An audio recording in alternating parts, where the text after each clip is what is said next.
Well, our primary focus is the same as it has been since 1921 when we had our old test center, which is comminution, the breaking and grinding of rocks.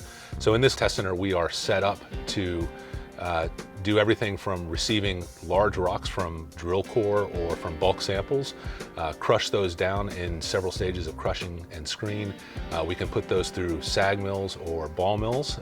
We also have our HRC 800E, which is a pilot scale HPGR machine.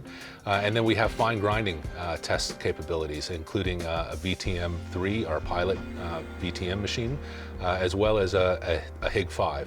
And with all of those things, we essentially are measuring the amount of energy that it takes to make large rocks into very small rocks and liberate the minerals from those.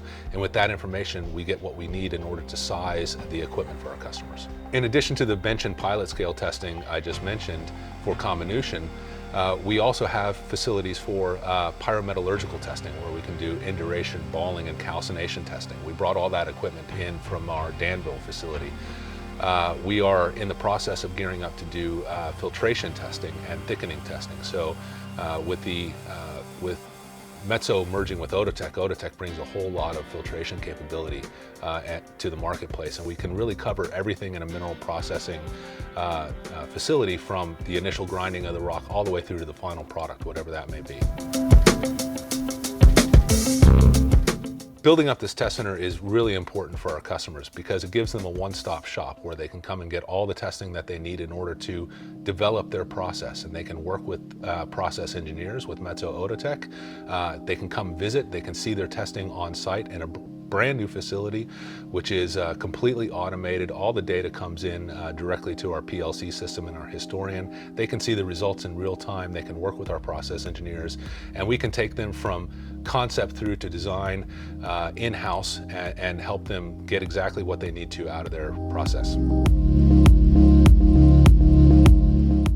So in addition to the filtration testing, which we'll be implementing here in the next year or so, one of the things that we really like to get into and that we're pushing for is continuous testing. So for example, to be able to go from our HRC 800E pilot machine directly into a VTM20 pilot VertiMill. So that is part of our Planet Positive flow sheet to try to really drive down the energy requirements for grinding. And if we can do those two steps in-house here continuously and prove that to the customer, we're making a big step towards reducing carbon footprint for our customers. The other thing that we are constantly focusing on is automation. Everything in our lab is on a single PLC system, and everything is run from Surface Pros. And then the last thing that we want to do is maybe get into a little bit more of analytical work, so that when we do samples or flotation tests, we can tell the customer, exactly how much copper or gold or molybdenum they might have recovered in that step.